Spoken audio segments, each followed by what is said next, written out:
അല്ലഫൽ അലിഫ് ഖസീദ അതിലെ 15ാമത്തെ വീഡിയോ ആണ് ഇൻഷാ അല്ലാഹ് നമ്മൾ കാണാൻ പോകുന്നത്.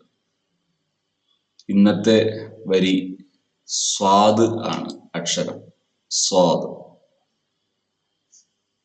അതിൽ വരുന്ന വിഷയം നമുക്കൊന്ന് കാണാം.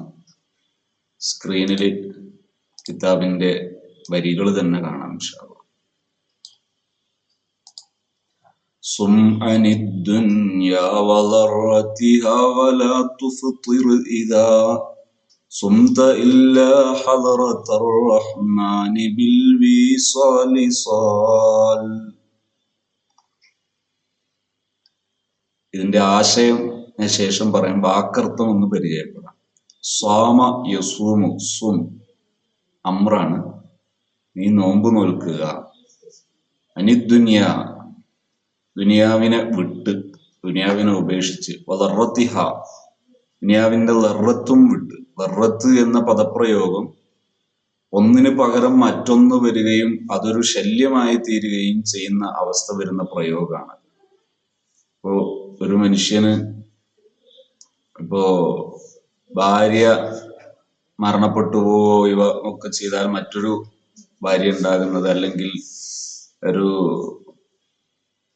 അങ്ങനെ ഒരു സ്ഥാനത്ത് മറ്റൊരാൾ കൂടി വരികയും അത് തന്നെയും ഒരു നെഗറ്റീവ് സൈഡ് ആവുകയും ചെയ്യുന്ന ഒരവസ്ഥ. ലറത്ത് ഉള്ള പ്രയോഗം അങ്ങനെ വരുന്നത്. വലാ തുഫ്തിർ, നീ മുറിക്കരുത്, നോമ്പ് മുറിക്കരുത്. ഇതാ സ്വാല,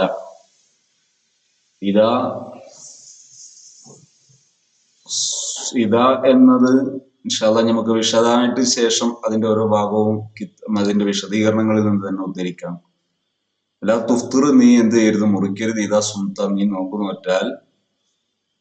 ഇല്ലാ ഹദറത്ത് റഹ്മാനി, അള്ളാഹുവിന്റെ റഹ്മത്തിന്റെ, അള്ളാഹുവിന്റെ ഹദറത്തിലല്ലാതെ. ബിൽ വിസ്വാലി സ്വാല, വിസ്വാലോടുകൂടെ. സ്വാല ഇൻഷാ അല്ലാഹ് നമുക്ക് ഇനി അതിന്റെ വിശദീകരണത്തിലേക്ക് വരാം. അവിടെ ഇതെല്ലാം ആത്മീയത സൂചിപ്പിക്കുന്ന പദങ്ങളാണ്, അല്ലെങ്കിൽ പ്രയോഗങ്ങളാണ്, വിശദീകരണങ്ങളാണ്, അല്ലെങ്കിൽ ഇതിലേക്കുള്ള പ്രേരണകളാണ് എന്ന് നമ്മൾ നേരത്തെ മനസ്സിലാക്കിയിട്ടുണ്ട്. ആത്മീയതയുടെ വഴിയാണ്.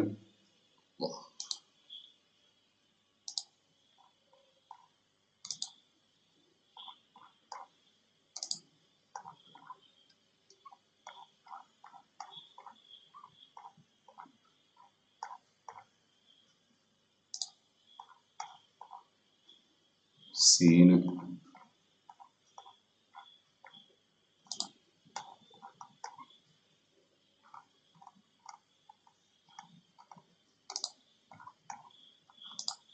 സും അനിദ്ദുനിയ സൗമൻ. സും എന്നത് അമ്രും മിൻ സ്വാമ യസൂമു സൗമൻ. വസ്സൗമു അൽ ഇംസാഖു അനിത്തൊഴമി, ഭക്ഷണം കഴിക്കാതിരിക്കുക, അതുപോലെ നോമ്പ് മുറിയുന്ന മറ്റു കാര്യങ്ങളൊക്കെ ഇല്ലാതിരിക്കുക, ഒഴിവാക്കുക. ഇതാണ് സും. അപ്പൊ നീ ആ രീതിയിൽ എല്ലാം ഉപേക്ഷിക്കുക. അനിദ്ദുനിയ, സും അനിദ്ദുനിയ എന്ന് പറഞ്ഞാൽ അതിന്റെ അർത്ഥം ഐ അൽ ഖുർബു വഫി ബഅദിൽ കുതുബി അദ്ദുനിയ സിഫത്തും മിനൽ അസ്ലി. അത് ദുനിയ എന്ന പദപ്രയോഗം ധനായതിനു അടുക്കുക, അതുപോലെ മറ്റൊരർത്ഥം താഴുക, ലോ ലെവലിലാവുക, സ്ഥാനം കുറഞ്ഞതാവുക. ആ രണ്ടർത്ഥത്തിലാണ്. ആഖിറത്തിനെ അപേക്ഷിച്ച് ദുനിയാവ് സ്ഥാനം കുറഞ്ഞതാണ്. ആ അർത്ഥത്തിൽ ഈ ദുനിയാവിനെ വിട്ട് ആഖിറത്തിലേക്കുള്ള ചിന്തയെ കൊണ്ടുവരിക എന്ന അർത്ഥത്തിൽ സും അനിദ്ദുനിയ. അതിന്റെ വിശദീകരണങ്ങളാണ് ഇവിടെ പറയുന്ന എല്ലാ ഭാഗങ്ങളും. അതിന്റെ വിശദീകരണങ്ങളാണ്. ദുനിയാവിനെ വിട്ടിട്ട് സൗം ഉപേക്ഷിക്കുക, എല്ലാം ഉപേക്ഷിച്ചിട്ട് അങ്ങോട്ട് പോവുക. ലറത്തിഹ, ലറത്ത് എന്ന പദപ്രയോഗം, അതിന്റെ വിശദീകരണം ലറത്താനി, ലറത്താനി എന്നതിൽ നിന്ന് വരുന്നതാണ് ലറത്ത്. അവിടെ ലറത്ത്, ലറാത്ത് എന്ന പദപ്രയോഗം, അതുപോലെ ലറായിർ, ഇതൊക്കെ വരുന്നത് എവിടെ നിന്നാന്ന് ചോദിച്ചാൽ ലറത്തു അൽ മർഅത്തു ഇംറഅത്തു സൗജിഹ, ഭർത്താവിന്റെ മറ്റൊരു സ്ത്രീ, അതാണ് ലറത്ത്. അത് പ്രയോഗം തന്നെ വരുന്നത് അതൊരു ലററുൽ മആശാണ്, ജീവിതത്തിലെ അതൊരു പലപ്പോഴും ഒരു കലഹത്തിനും ഒരു തർക്കത്തിനും ഒക്കെ ഇടം നൽകുന്ന ഒരു ഏരിയ ആണ്. അതാണ് ലറത്ത് എന്ന പദപ്രയോഗം അവിടെ വരുന്നത്. ഭർത്താവിന്റെ മറ്റൊരു സ്ത്രീ എന്നതിൽ പലപ്പോഴും തർക്കങ്ങളും പരാതികളും പരിഭവങ്ങളും ഉണ്ടാകാൻ കാരണമാണ് ഒരു സംഗതിയാണ്. അതുകൊണ്ടാണ് ലറത്തിഹ. അപ്പൊ ദുനിയാവിന്റെ ലറത്ത്, ആ ലറത്തിൽ നിന്നും നീ മാറി നിൽക്കുക. ഇവിടെ ഇനിയും ധാരാളം വിശദീകരണങ്ങളും കാര്യങ്ങളും വരാവുന്നതാണ്. വിശദമായ ഒരു പദപ്രയോഗങ്ങളിലേക്ക് കൊണ്ടുപോകുന്നില്ല. ഇവിടെ ഒരാള് ദുനിയാവ് എടുത്താൽ ആഖിറ ഉണ്ടാവില്ല, ആഖിറ എടുത്താൽ ദുനിയാവ് ഉണ്ടാവില്ല. അപ്പൊ ദുനിയാവിന് വേണ്ടി ജീവിക്കുന്നതിന് പകരം ആഖിറത്തിന് വേണ്ടി ജീവിക്കുക, ദുനിയാവ് അതിനെ ഉപയോഗിക്കുക. ഈ മെന്റാലിറ്റിയാണ് വേണ്ടത് എന്നതാണ് അതിന്റെ രത്ന ചുരുക്കം. വലാ തുഫ്തിർ, നീ എന്ത് ചെയ്യരുത്, അതിനെ മുറിച്ചു കളയരുത്. ഇതാ സുംത, നീ നോമ്പ് നോറ്റാൽ പിന്നെ അത് മുറിച്ചു കളയരുത്.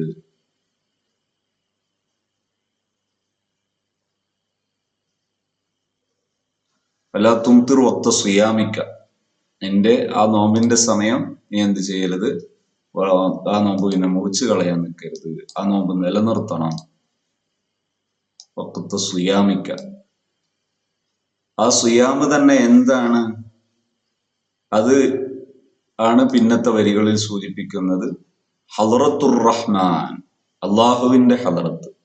എപ്പോഴും എല്ലാ വിഷയങ്ങളും അള്ളാഹു എന്ന ചിന്തയുമായി കണക്ട് ചെയ്യുന്ന ഒരു അവസ്ഥ, അതിന് പറയുന്നതാണ് ബിൽ വിസ്വാൽ. അള്ളാഹുവുമായി ചേർന്ന് ഏത് വിഷയങ്ങൾക്കും, ദുനിയവിയായ വിഷയങ്ങൾ ഏത് ചെയ്യുമ്പോഴും, ഖൈറും ഷുറും എന്തു വരുമ്പോഴും അതിന്റെ എല്ലാം കൂടെ അള്ളാഹു എന്ന ചിന്ത. അങ്ങനെ വരുന്ന ആ ഒരു സമയം, സ്വാല എന്ന പദപ്രയോഗം ശരിക്കും എന്തിനുള്ളതാണ്?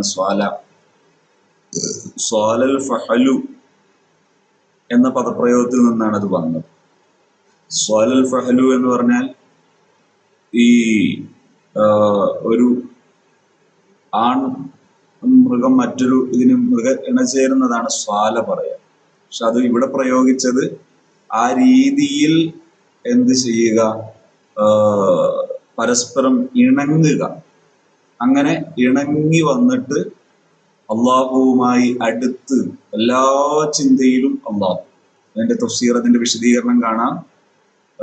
മൗഖൂദുൻ മിൻ ഹദീസി അന ഇൻദ ദന്നി അബ്ദി ബി വഅന മഅഹു ഹൈതു യദ്കുർനി, എന്നെ ഓർക്കുമ്പോഴെല്ലാം ഞാൻ അവന്റെ കൂടെയുണ്ട്. ഫൈൻ ദക്കർനി ഫി നഫ്സിഹി ദക്കർതുഹു ഫി നഫ്സി വൈൻ ദക്കർനി ഫി മലയിൻ ദക്കർതുഹു ഫി മലയിൻ ഖൈരിൻ മിൻഹു. അപ്പോ എപ്പോഴും എന്നെ ഓർക്കുന്നത് പോലെ ഞാൻ അവനെയും നന്നായി അവന് ഉയർച്ച നൽകും, ഉന്നതി നൽകും. എന്നോട് അടുക്കുന്നതിനനുസരിച്ച് ഞാൻ അവരിലേക്ക് അടുക്കും. ഈ ആശയം വരുന്നതാണ് അതിന്റെ വിശദീകരണം. അപ്പോ സും അനിദ്ദുന്യാ വദറതിഹാ വലാ തുഫ്തിർ ഇദാ സുംത ഇല്ലാ ഹളറത്തർ റഹ്മാനി ബിൽ വിസാലി സാൽ. എപ്പോഴും ദുനിയാവ് എന്ന ചിന്തയ്ക്ക് പകരം പരലോക വിജയിയാകാൻ വേണ്ടിയുള്ള ജീവിതം നയിക്കുക. അങ്ങനെയാകുമ്പോൾ ജീവിതത്തിൽ വലിയ നേട്ടങ്ങളും ഔന്നത്യവും നൽകുന്നതാണ്. ബഹുമാനപ്പെട്ട അബ്ദുൽ ഖാഹിർ റഹ്മഹുല്ലാ മഹാനവറുകളുടെ രചനയാണ്. ഈ രചനയിൽ ഓരോ വരികളിലും ആത്മീയതയിലേക്ക് മനുഷ്യനെ നയിക്കുന്ന പ്രയോഗങ്ങളും പ്രേരണകളുമാണ്. അള്ളാഹു കബൂൽ ചെയ്യുമാറാകട്ടെ.